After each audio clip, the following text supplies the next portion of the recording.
Shalom para sahabat-sahabat Iktus yang sangat diberkati Tuhan. Puji Tuhan bisa berjumpa lagi, bisa menghampiri para sahabat-sahabat Iktus. Dan saya percaya hari-hari ini kita semua ada dalam keadaan dipelihara sama Tuhan. Ya, sekalipun kita mengalami keadaan yang tidak baik, tapi saya percaya pemeliharaan Tuhan itu tetap terus ada untuk kita semua. Orang yang dipelihara Tuhan belum tentu dia akan selalu mengalami keadaan yang baik. Amin. Karena bisa saja orang yang dipelihara Tuhan itu Tuhan izinkan mereka melewati lembah kekelaman. Tuhan izinkan mereka melewati padang gurun, supaya di padang gurun, di lembah kekelaman itu, kita semua bisa merasakan penyertaan Tuhan. Kita bisa merasakan tuntunan Tuhan. Jadi kalau hari ini Anda mengalami hal yang tidak baik, percayalah bahwa Anda tetap ada dalam rencana Tuhan. Mari kita berdoa. Segenap hati kami bersyukur dan berterima kasih kepadamu ya Tuhan. Allah yang kami sembah, Allah yang disembah oleh Abraham, Ishak dan Yakub. Engkau Allah yang sekali-kali tidak pernah meninggalkan kami. Engkau Allah yang sekali-kali tidak pernah membiarkan kami ini bergumul dan berperang sendirian.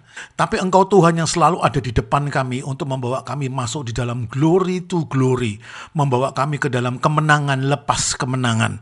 Kami percaya Tuhan di dalam kemenangan akan ada peperangan. Di dalam kemenangan akan ada pengorbanan.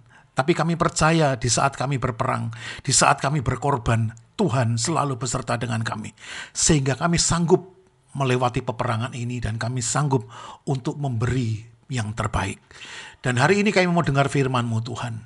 Dalam nama Yesus, Tuhan urapi setiap sahabat-sahabat Iktus, dimanapun mereka bisa menangkap siaran ini. Biarlah mereka mendapat jawaban daripada Tuhan. Mereka mendapatkan peneguhan daripada Tuhan. Berkati mulut bibir hamba-Mu yang tidak ada apa-apanya. Saya percaya ini semua karena kebaikan Tuhan. Dalam nama Yesus sudah berdoa dan mengucap syukur. Mari yang percaya sama-sama katakan. Amin. Sahabat Iktus yang diberkati Tuhan, hari ini kita akan bicara namanya the power of thanksgiving. Kita akan bicara tentang kekuatan daripada sebuah bersyukur. Saudara, kata-kata bersyukur itu sering sekali kita dengar, saudara, di saat kita mengalami masalah, di saat kita mengalami keadaan yang tidak enak, lalu kita curhat pada teman kita curhat kepada pemimpin rohani kita. Kebanyakan mereka akan berkata, ya udah kita bersyukur ajalah dengan apa yang ada saat ini, karena bagaimanapun juga Allah ada di dalam setiap kesusahan yang kita alami. Nah, kebanyakan seperti itu.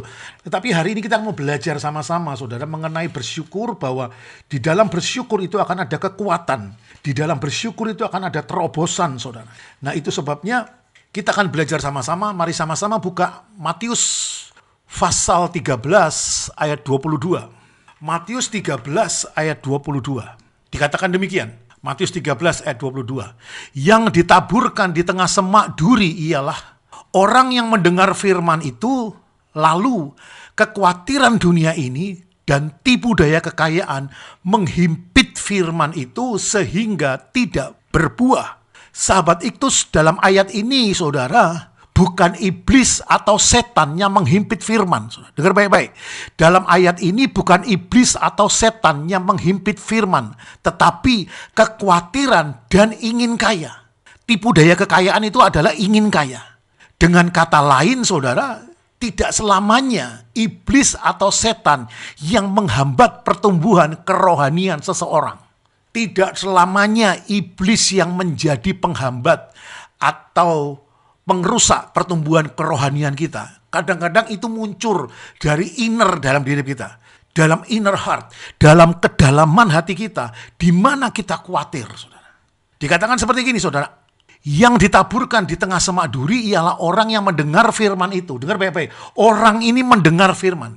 Lalu kekhawatiran dunia ini dan tipu daya kekayaan menghimpit firman itu sehingga tidak berbuah. Sahabat Iktus, ayat ini mengatakan apa? Bukannya mereka tidak bertumbuh. Ayat ini mereka bertumbuh loh saudara. Mereka bertumbuh dan berakar. Tapi gosipnya mereka tidak berbuah. Padahal tujuan hidup kita itu berbuah saudara. Kenapa harus berbuah? Karena dengan buah kita alami saudara, orang lain itu akan diuntungkan. Berbuah itu artinya menghasilkan sesuatu bagi orang lain. Nggak mungkin kan pohon itu menghasilkan buah, lalu pohon itu sendiri yang makan buahnya. Nggak mungkin.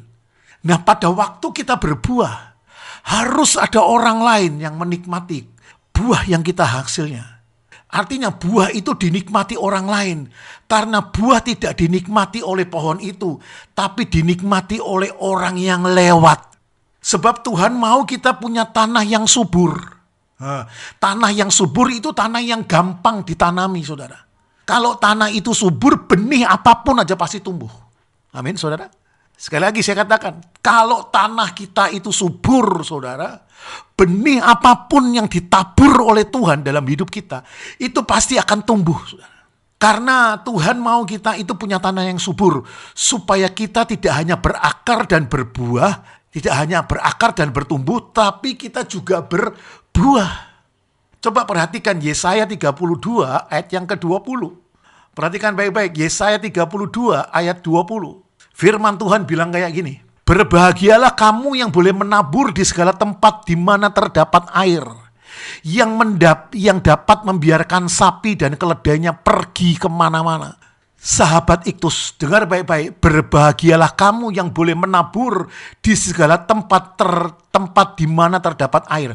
Saudara, tanah yang subur adalah ciri-cirinya adalah apa? Tanah yang subur yaitu tanah yang banyak terdapat air. Terdapat air itu sama dengan tanah yang subur. Hati yang bersyukur, di mana tidak perlu mengeluh atau khawatir dan tidak mudah terpengaruh. Tanah yang subur itu adalah hati yang bersyukur, saudara. Kalau hati kita itu limpah dengan syukur, itu berarti hatimu itu gampang ditaburi, saudara.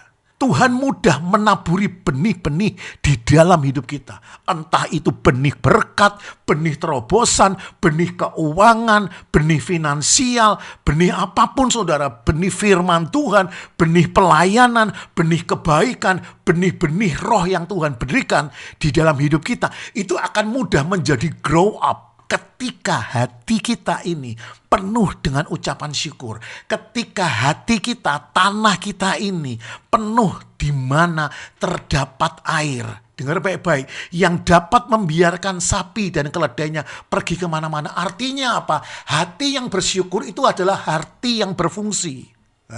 Hati yang bersyukur adalah hati yang bermanfaat. Hati yang bersyukur adalah hati yang tidak terpengaruh dengan omongan orang lain. Hati yang tidak terpengaruh dengan perkataan orang lain. Hati yang tidak terpengaruh dengan intimidasi yang ada di sekitar kita.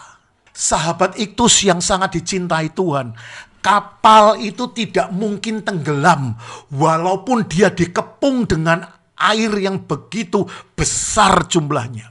Sebesar-besarnya kapal yang ada di laut, air laut jauh lebih besar, saudara.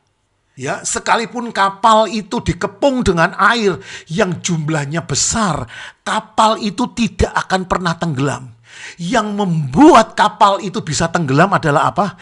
Ketika kapal itu kemasukan air. Amin. Mungkin hidup kita saat ini ada di tengah-tengah laut. Hidup kita ini ada banyak orang-orang di sekitar kita yang nyinyir sama kamu, yang gak suka sama kamu, yang iri sama kamu. Mereka gak suka lihat kamu bertumbuh. Mereka gak suka lihat kamu diberkati. Mereka gak suka melihat kamu mengalami terobosan. Sehingga mereka punya banyak dalih. Mereka punya banyak perkataan-perkataan, tindakan-tindakan yang setiap saat itu bisa membuat kita itu berantakan, bisa membuat kita drop. Tapi dengar baik-baik, walaupun banyak orang yang berbicara yang gak baik tentang kita, saudara, tetapi omongan-omongan orang itu gak akan pernah bisa menenggelamkan bahtera hidup kita. Gak akan pernah bisa menenggelamkan bisnis kita, tidak akan pernah menenggelamkan rumah tangga kita, tidak akan pernah menenggelamkan pelayanan kita, tidak akan pernah menenggelamkan aktivitas kita, mata pencaharian kita. Selama saudara dan saya, selama sahabat-sahabat Iktus tidak mengizinkan perkataan-perkataan negatif mereka masuk ke dalam hidup kita, masuk ke dalam bahtera rumah tangga kita, masuk di dalam bisnis kita, masuk di dalam rumah tangga kita, masuk di dalam pelayanan kita, dan masuk di dalam setiap aspek hidup kita. Sahabat Iktus yang diberkati Tuhan, Tuhan mau saudara dan saya tidak terpengaruh dengan orang-orang di sekitar kita.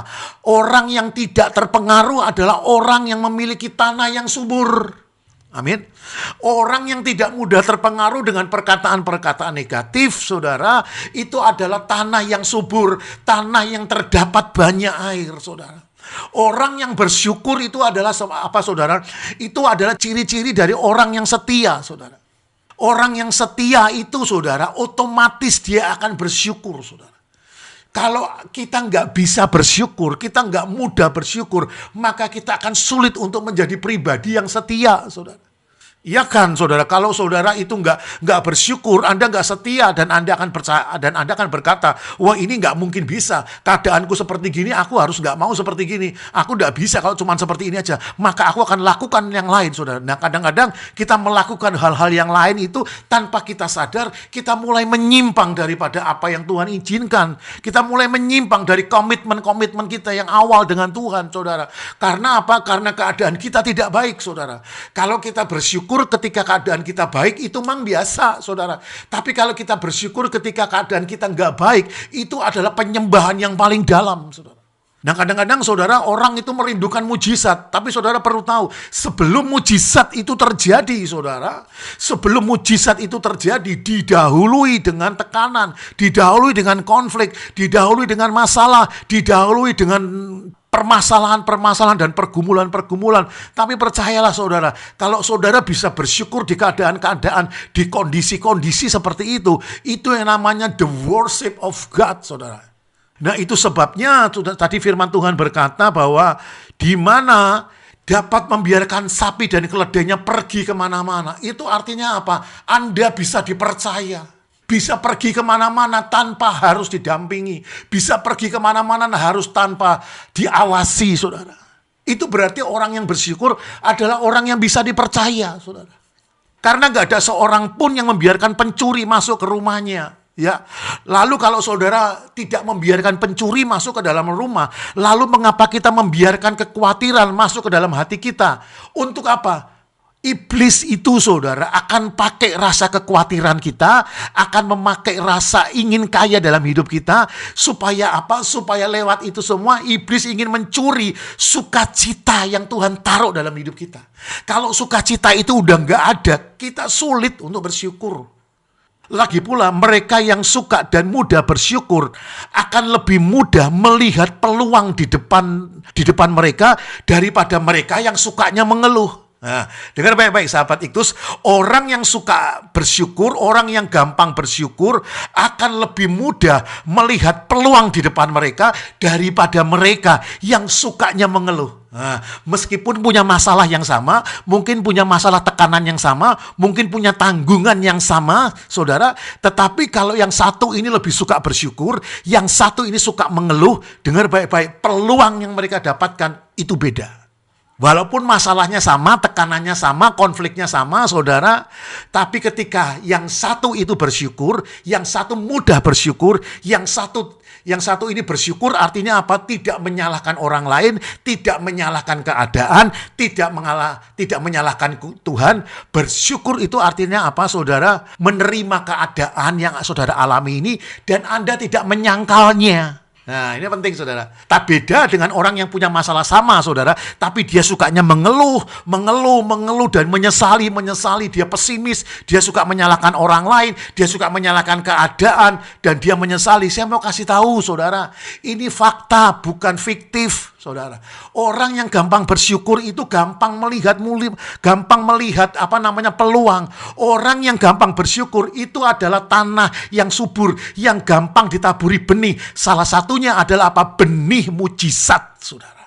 Ya, kenapa kita susah mengalami mujizat di tengah-tengah kesukaran? Kenapa kita susah mengalami terobosan di tengah-tengah penderitaan? Itu bedanya apa? Bedanya respon, saudara. Yang satu mengeluh, yang satunya suka bersyukur, saudara. Bersyukur tidak menyalahkan keadaan, nggak menyalahkan orang lain, nggak menyalahkan orang-orang di terdekat kita, tetapi mereka bersyukur. Kalau Tuhan izinkan ini terjadi, aku percaya di balik ini semua akan ada harapan yang baru. Nah, orang yang kayak gini, ini adalah tanah yang subur. Alkitab berkata, berbahagialah kamu yang boleh menabur di segala tempat di mana terdapat air, saudara. Artinya, kenapa berbahagia? Karena Tuhan gampang menabur benih di dalam hidup kita, di dalam hati kita. Sekalipun keadaanmu tidak baik-baik saja, tetapi ketika Anda memutuskan untuk bersyukur, saudara, di situ Anda sedang membuat Tuhan untuk melancarkan sesuatu yang tidak pernah kita pikir, nggak pernah kita dengar, yang nggak pernah timbul dalam hati kita. Itu Tuhan sediakan dalam hidup kita. Maka kunci pelipat gandaan itu adalah bersyukur, saudara. Yesus ketika menerima 5 roti dan 2 ikan, dia nggak melihat 5 roti dan 2 ikan lalu berkata, kok cuma sedikit ya, kok cuma segini, mana aku bisa kasih makan 5.000 orang, kok cuma segini. No, Yesus tidak berkata seperti itu. Waktu dia menerima 5 roti dan 2 ikan, yang dia angkat adalah apa?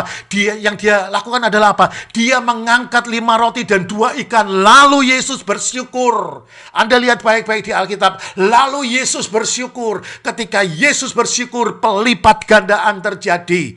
Jemaat atau sahabat-sahabat Iktus yang diberkati Tuhan. Sebab kalau kita hanya bertumbuh tok, ya, tapi enggak berbuah, kita akan menjadi orang yang selfish. Selfish itu menjadi orang yang selalu mementingkan diri sendiri, saudara.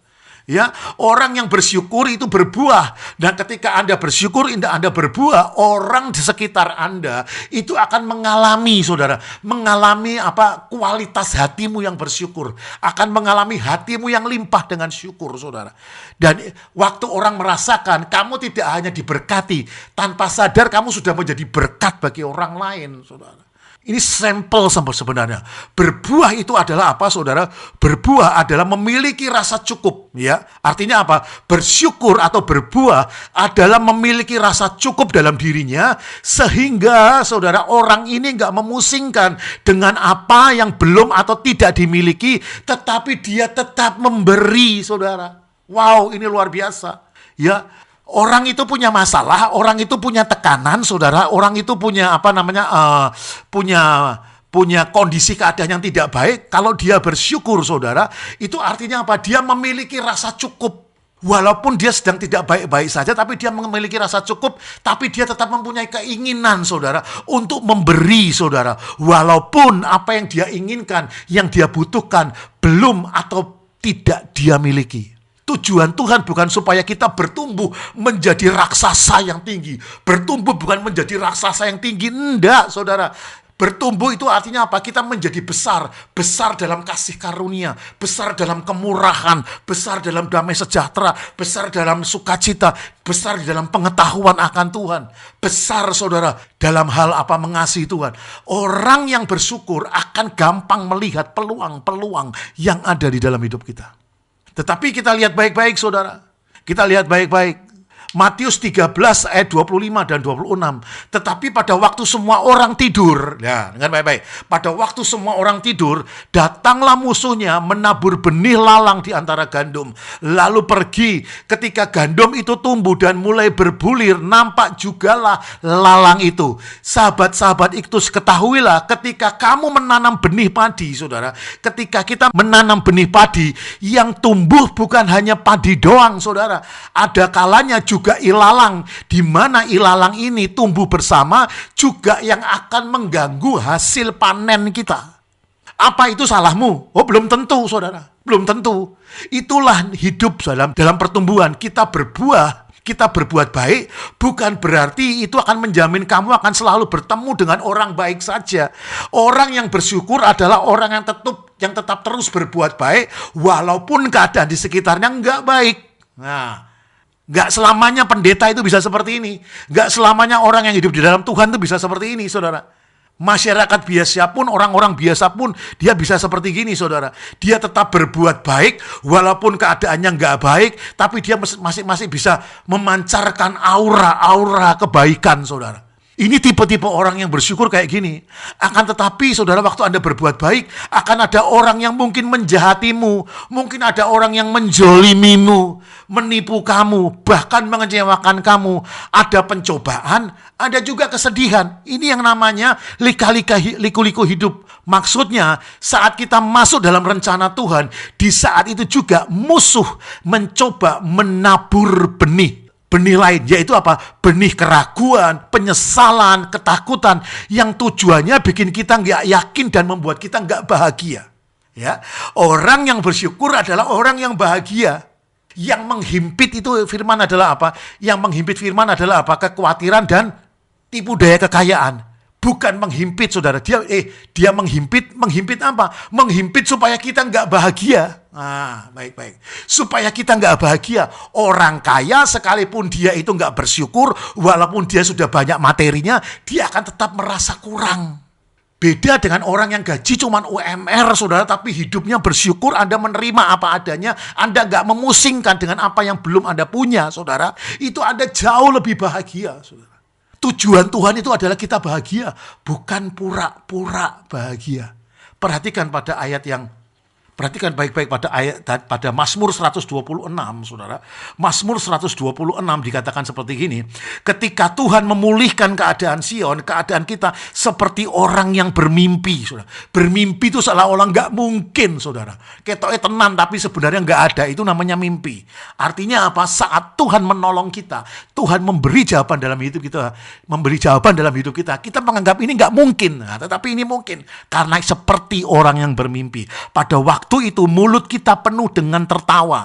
Ya, dengar baik-baik, mulut kita penuh dengan tertawa. Nggak ada ayat Alkitab yang berkata mulut setan tertawa.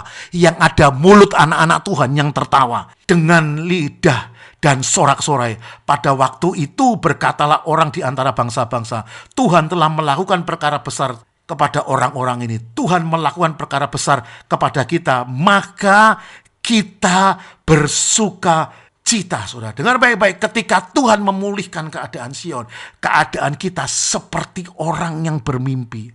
Ya, karena apa? Alkitab berkata orang yang menabur dengan mencucurkan air mata akan menuai dengan sorak-sorai. Artinya apa? Ketika kamu penuh dengan air mata, hidupmu itu penuh dengan air mata, tapi hatimu itu selalu bersuka cita, ya Anda terus menabur kebaikan. Karena apa? Hatimu itu tanah yang penuh subur, penuh dengan air. Jadi orang menabur. Meskipun terus Anda menabur, ketika Anda menabur tapi keadaanmu nggak baik-baik saja, tetapi Anda tetap memilih untuk berbuat baik, saudara, engkau dan saya akan menuai dengan bersorak-sorai. Orang yang berjalan maju, dengan baik-baik, berjalan maju, bukan berjalan mundur, bukan berjalan belok, bukan berjalan menyimpang. Orang yang berjalan maju dengan menangis. Mungkin Anda kepengennya menangis, pengennya mundur, aku nggak pengen maju lagi, Pak. Aku tuh udah nggak kuat, aku maunya mundur, aku nggak mau maju lagi. Dengar baik-baik, sahabat-sahabat, itu bukan kebetulan. Kalau Anda bisa dengar firman Tuhan berkata orang yang berjalan maju dengan menangis sambil, dengar baik-baik, sambil apa? Sambil menabur benih. Artinya apa? Ketika keadaanmu nggak baik, orang di sekitar kamu nggak baik, semuanya sedang nggak baik, kamu memilih untuk tetap maju, mencari, fokus kepada tujuan Tuhan. Anda berjalan maju, Anda keep going, Anda terus maju, saudara. Sambil Anda berbuat baik, sambil Anda berbuat benar di hadapan Tuhan, pasti pulang dengan sorak-sorai. Sambil apa, saudara? Membawa berkas-berkasnya. Perintah Tuhan, jangan engkau pulang kalau belum membawa berkas-berkasnya. Banyak orang Kristen gagal karena apa? Mereka pulang duluan sebelum mendapat berkas-berkasnya. Mereka melakukan give up, mereka menyerah sebelum mereka membawa berkas-berkasnya. Sahabat-sahabat Iktus yang diberkati Tuhan, bukan kebetulan kalau hari ini kau dengar firman Tuhan. Masalah yang kau alami, masalah yang kau hadapi, percayalah, tidak ada masalah yang memiliki kekekalan. Gak ada masalah yang sifatnya everlasting. Semua masalah itu ada kadaluarsanya. Tetap bertahan di hadapan Tuhan, tetap maju di hadapan Tuhan. Karena Tuhan akan menjadikan engkau tanah yang subur. Hidupmu akan diubah oleh Tuhan menjadi tanah yang subur. Percayalah kepada Tuhan. Jangan meragukan Tuhan. Sebentar lagi engkau akan melihat pelangi. Karena pelangi ada sehabis hujan. Pesan Tuhan adalah apa? Tetap setia kepada Tuhan. Walaupun keadaan tidak sesuai dengan ekspektasi, pilihlah untuk tetap setia kepada Tuhan. Ketika Anda memilih untuk setia, Tuhan memilih untuk memberkati kita. Amin. Mari kita berdoa. Terima kasih Bapak yang baik, hamba-Mu sudah sampaikan firman-Mu, biarlah sahabat-sahabat Iktus, dimanapun mereka berada, mereka bisa menangkap isi hati Tuhan hari ini. Hari ini Tuhan mau kepada setiap kami sahabat-sahabat Iktus, di dalam keadaan apapun yang sedang tidak baik-baik saja, milikilah tanah yang subur. Ketika tanah yang subur, pertolongan Tuhan, benih-benih yang berasal daripada Tuhan, itu mudah Tuhan tanam dalam hidup kami, dan kami mudah melihat peluang-peluang ajaib yang Tuhan berikan, di mana orang berkata tidak mungkin, tapi ketika hati kami penuh dengan ucapan syukur, Tuhan berkata semuanya mungkin bagi orang yang percaya. Pesan Tuhan hari ini adalah tetaplah setia dalam nama Yesus. Amin.